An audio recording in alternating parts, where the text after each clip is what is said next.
Bonjour à tous et bienvenue dans cette nouvelle vidéo. Aujourd'hui, je vous retrouve pour un petit color and chat dans le livre de Lulu Maillot, 1 Million Holes. J'avais déjà fait la première page lors d'un mois précédent et aujourd'hui, j'ai décidé de continuer avec la...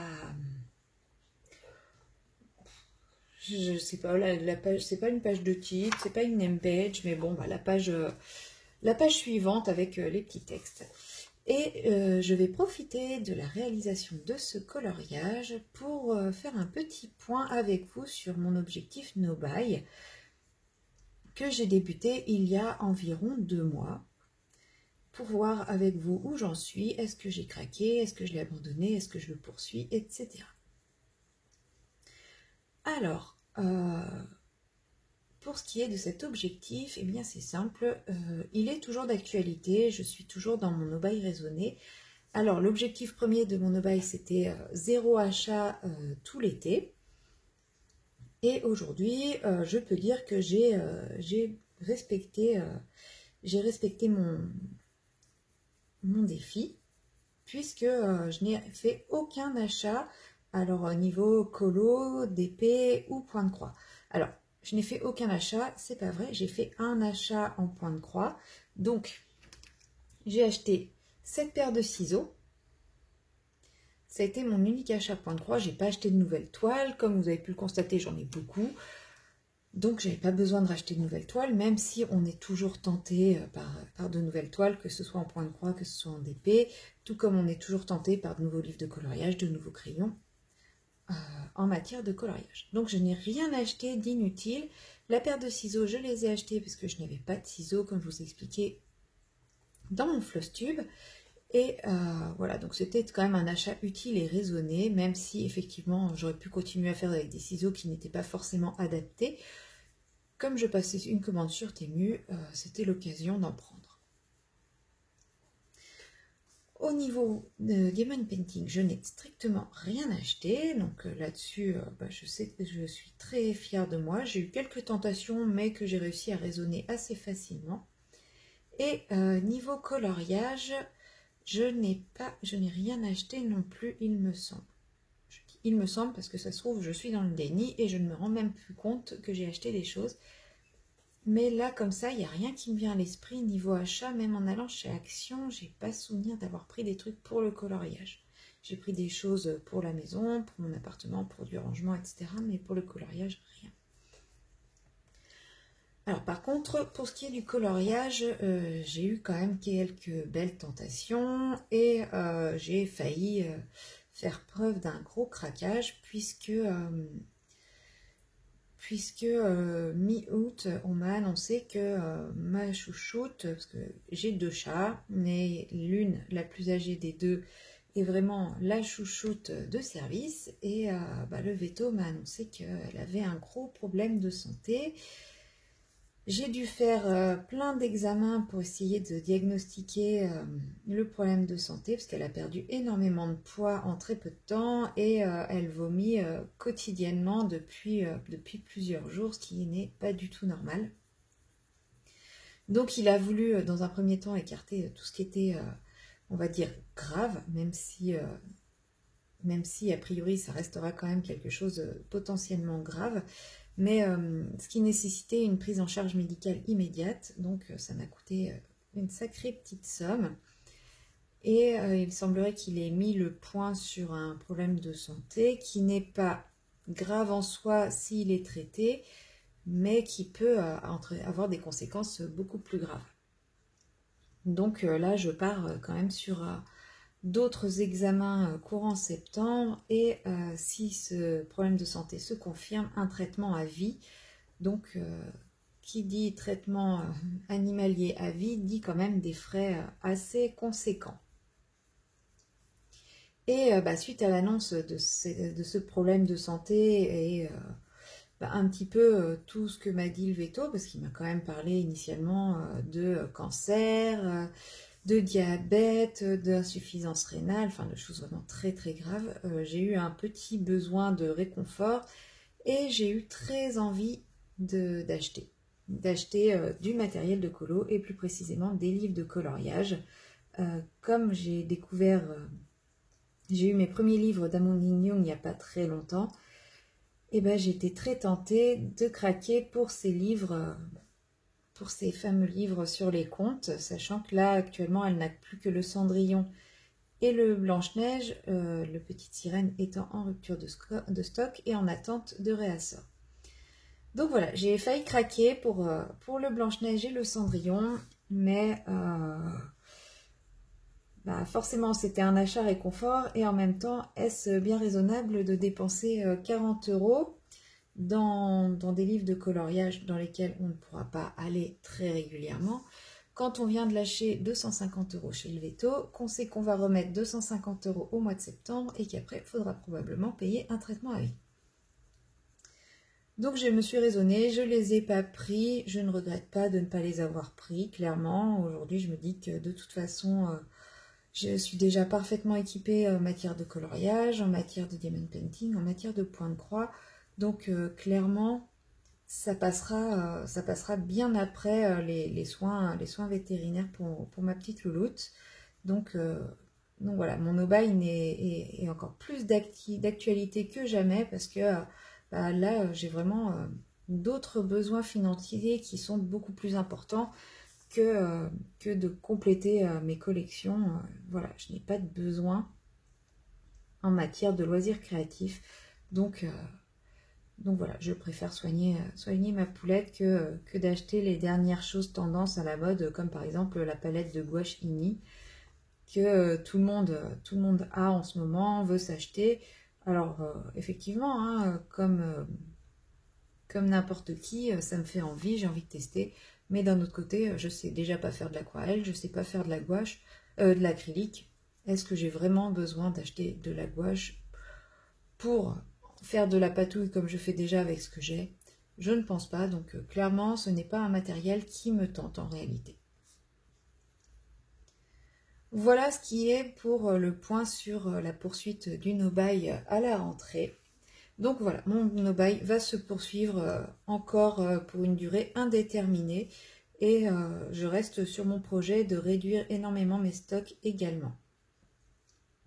Alors pour ce qui est de la réduction des stocks, je suis plutôt contente de moi également, dans le sens où j'ai ressorti des gammes oubliées, des gammes mises de côté, que je stockais parce que je voulais, ça m'embêtait de m'en séparer, parce qu'il y avait une petite valeur sentimentale, parce que finalement c'est pas des si mauvaises gammes que ça, mais c'est pas mes gammes chouchoutes, etc.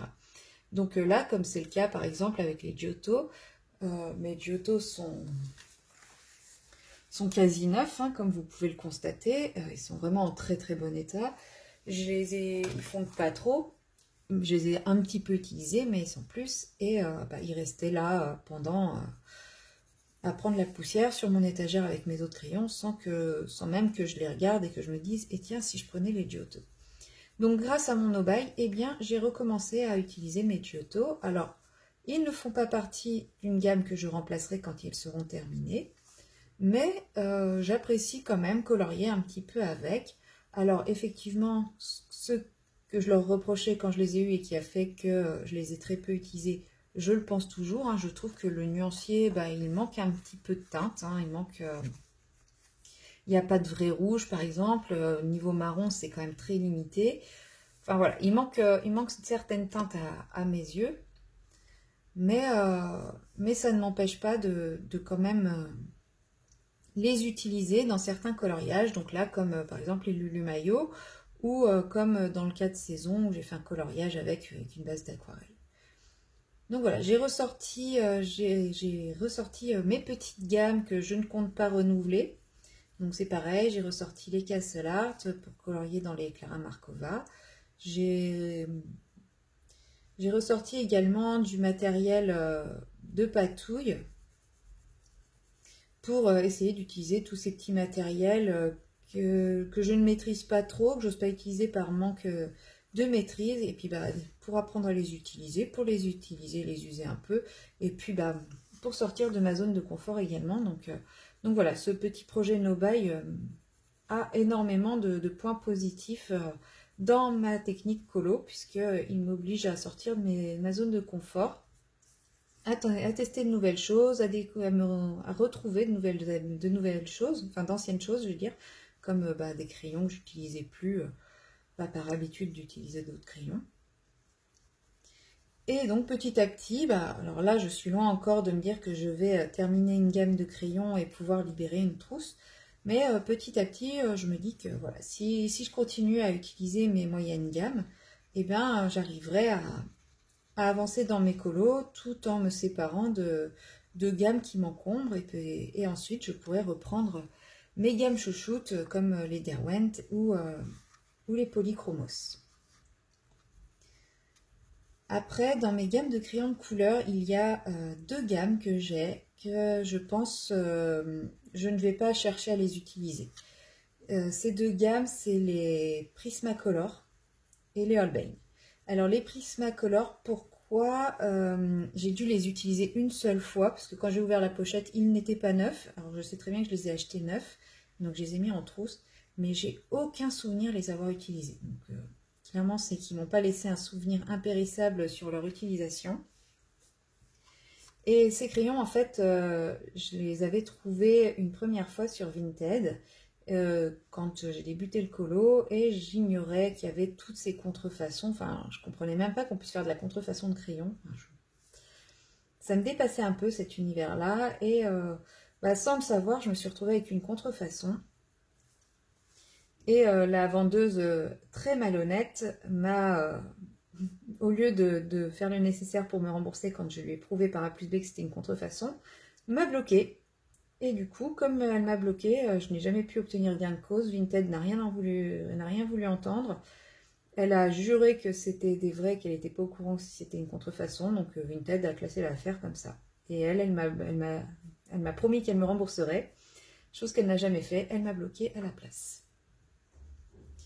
Donc j'ai eu cette gamme que j'aimais pas du tout, qui est très sèche, pas du tout pigmentée, etc.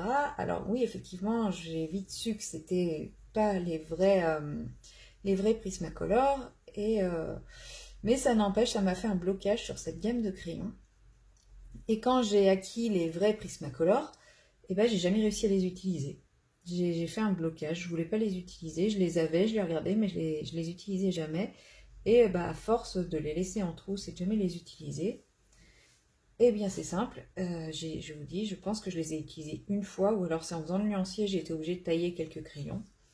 Mais c'est des crayons qui ne m'attirent pas du tout, du tout, du tout, du tout.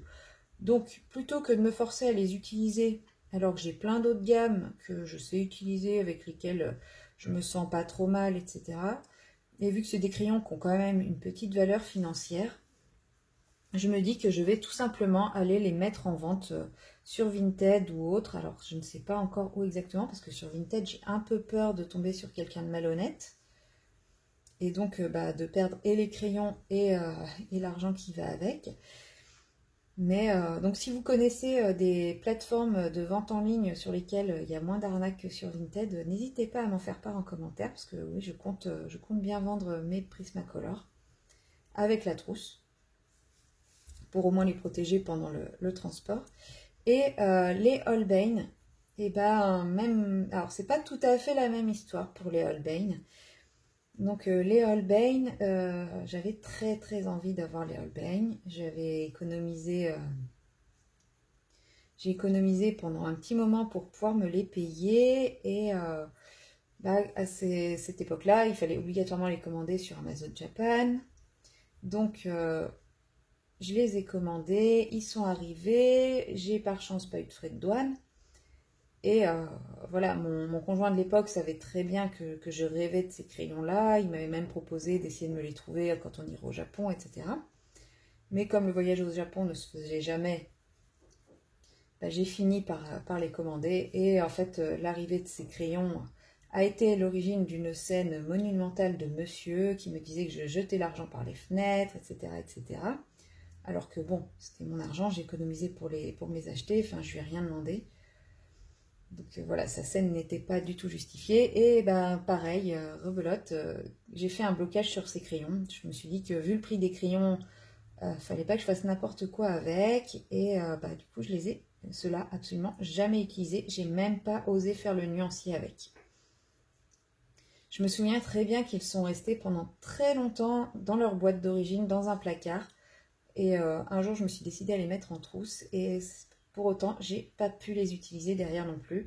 Et aujourd'hui, bah, je me rends compte que non, j'arriverai toujours pas à les utiliser. En plus, ça me rappelle cette scène avec lui. Alors, pas la scène exactement, mais ça me rappelle à quel point il me rabaissait, il me descendait, il me détruisait. Donc voilà, ces crayons, pour moi, maintenant, quand je les vois, c'est mauvais souvenirs. Donc bah, c'est pareil, j'envisage de les mettre en vente incessamment sous peu. Donc si jamais vous êtes intéressé, eh ben, surveillez Vinted, hein, parce que je pense qu'ils vont pas tarder à atterrir sur Vinted, sûrement mi-septembre ou fin septembre, le temps que je fasse le nécessaire pour cela. Et si jamais, sachant que voilà, ils sont quand même en très très bon état, que c'est des crayons qui valent un certain prix, je compte pas les brader non plus pour m'en débarrasser. Je vais essayer, je vais pas chercher à spéculer dessus, mais je vais quand même essayer de ne pas perdre trop d'argent dessus. Voilà, je vais pas les mettre à 50 €, hein, clairement. Je vais essayer d'être raisonnable sur le prix, mais voilà. Mais si jamais ils partaient pas, eh bien, j'aviserai de ce que j'en ferai. Peut-être que j'essaierai de me faire violence et de les utiliser. Et ça se trouve, ça déclencherait des coups de cœur niveau crayon. Mais bon, ça ne rentrerait pas dans mon objectif de réduire mes gammes de crayons de couleur à uniquement des crayons que je peux acheter à l'unité. Parce que même si on peut trouver des Prismacolor à l'unité sur certains sites, l'idée est de ne pas devoir acheter, commander 50 crayons à la fois. Enfin, quand j'ai un crayon qui manque, je vais au Géant des Beaux-Arts, j'achète le crayon et puis voilà. Donc, s'il faut que j'attende d'avoir 25 crayons morts pour éviter de de faire une commande pour un seul crayon, c'est pas l'idée non plus. Donc voilà, clairement les Prismacolor, en dehors de leur histoire et puis la difficulté à se les procurer à l'unité, ne font pas partie des crayons que de toute façon j'envisage de garder. Et le Holbein, on n'en parle même pas, vu que ceci, clairement, c'est acheter la boîte ou rien, quoi. Et en plus, maintenant, pour se procurer la boîte, c'est quand même très compliqué. Donc voilà. Donc si jamais vraiment j'arrive pas à les vendre, eh ben, je prendrai sur moi pour les utiliser. Mais j'espère quand même qu'ils trouveront quelqu'un qui saura les apprécier beaucoup plus que moi. Pour ce qui est donc du matériel, voilà, à part ces deux crayons dont je souhaite me séparer, je vais continuer à utiliser tout ce que j'ai. Alors j'ai donné quelques stocks de matériel à un ami qui voulait débuter le colo. Donc voilà, ça m'a permis de déstocker un peu. Et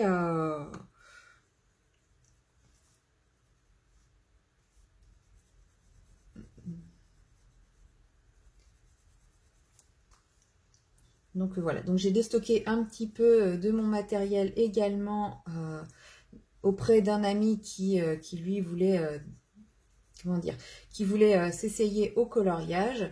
Et ben voilà, maintenant, le matériel que j'ai, c'est du matériel que je pense pouvoir utiliser et que je souhaite tout mettre en œuvre pour l'utiliser dans les mois à venir, dans mes différents colos, donc que ce soit au niveau des crayons de couleur, des différentes techniques de peinture. Voilà, j'ai vraiment envie d'essayer au maximum de tout utiliser. Alors je sais que ça prendra plus de temps que si je donnais tout, mais l'idée est aussi que moi je me fasse plaisir et j'améliore mes techniques avant de me restreindre sur les gammes que j'ai décidé de garder. J'ai dépassé un peu sur mon bureau, c'est pas grave. Et au niveau des livres, bah pareil, donc là je n'ai pas acheté de nouveaux livres à part le Fricks et le Pin-Up d'Amandine Young, mais que j'avais commandé bien avant mon no-buy. Donc c'est surtout au niveau des livres que j'ai eu le plus de tentations. Donc comme je vous l'ai dit, la petite tentation des livres de contes d'Amandine Young, mais également le set de PDF de Fabiana Attanasio sur l'univers d'Harry Potter. Celui-là me fait envie depuis très longtemps. À un moment, il n'était plus disponible. Là, il est à nouveau disponible. Et c'est pareil, quand j'ai vu qu'il était à nouveau disponible, je me suis dit que j'allais me le prendre. Et voilà, no buy, etc. J'ai réfléchi, est-ce que j'en ai vraiment besoin? Non. Est-ce que j'en ai vraiment envie? Oui. Est-ce que c'est vraiment raisonnable? Non. Et après, réflexion, sans PDF sur le thème Harry Potter, c'est quand même beaucoup, sachant que voilà, on voit toujours un peu les mêmes passer, et en dehors de cela, je ne sais pas s'ils vont me plaire ou pas. Donc je trouvais que c'était un petit peu sauté dans le vide. Donc pour le moment, j'en ai pas l'utilité, j'ai déjà tout ce qu'il me faut. Je vais essayer de me motiver à aller plutôt dans le livre des enluminures Harry Potter plutôt que de racheter un livre, enfin le set de PDF. Et si vraiment je m'amuse beaucoup dans le livre des enluminures, que je suis frustrée, etc., de ne pas pouvoir aller dans un autre style d'illustration de l'univers Harry Potter, peut-être à ce moment-là, j'envisagerais de prendre le PDF Fabiana Tianisio, mais clairement, je pense que j'ai le temps de voir venir, vu tout ce que j'ai déjà, tous les livres que j'ai déjà à colorier. Et parmi les livres abandonnés, donc j'avais la collection complète des Maria Troll. Je les ai tous jusqu'à présent. Je pense, enfin je dis ça, mais ça se trouve, il me plaira et j'aurai envie de l'acheter, mais je ne pense pas acheter le prochain qu'elle sortira. Parce que je ne vais quand même clairement pas souvent du tout dans du Maria Troll. Là, j'y suis retournée grâce à Colorisera qui faisait un coloriage dans le Luna. Et ce mois-ci, j'avais envie d'y aller, j'avais envie d'essayer de me forcer un petit peu à y retourner. Et le coloriage qu'elle avait sélectionné dans le Luna me plaisait bien, et je lui ai demandé si je pouvais l'accompagner. Et j'ai pris énormément de plaisir à faire ce coloriage. Alors, est-ce que j'ai pris énormément de plaisir parce que mon blocage suite au Twilight Garden est passé, ou est-ce que le fait que c'était un autre livre, que c'est pas tout à fait le même style de dessin, parce que son style a un peu évolué, ou est-ce que enfin voilà, quelle est la raison pour laquelle mon blocage n'était pas là et que j'ai pris du plaisir, je ne sais pas. En tout cas, faire cette illustration dans le Luna, ça m'a fait beaucoup de bien, ça m'a fait très plaisir, j'étais inspirée, j'ai pas fait un truc hideux comme à chaque fois que j'essaye de faire un coloriage dans le Twilight Garden, donc ça m'a un peu remotivée également à retourner dans du Maria Troll, donc je vais essayer d'y aller un petit peu plus souvent. Je vais refaire un coloriage dans le Twilight Garden pour voir si c'est le hasard, si c'est ce livre, si c'est le style de cette collection de livres-là. Si jamais je refais une cata avec blocage derrière, je pense que je revendrai tous les livres de Maria Troll qui sont un peu dans le même style que celui-là, c'est-à-dire le Botanicum, le Twilight Garden, il y en a un autre, mais je me souviens plus le titre. Et je vais garder seulement le Drum Race qui est vraiment très différent, et puis le Flora et le Luna qui eux aussi sont un peu différents. Donc voilà, donc là pour les livres, je n'ai pas encore décidé de me séparer de livres, mais il y a quand même un petit point d'interrogation pour des livres de Maria Troll.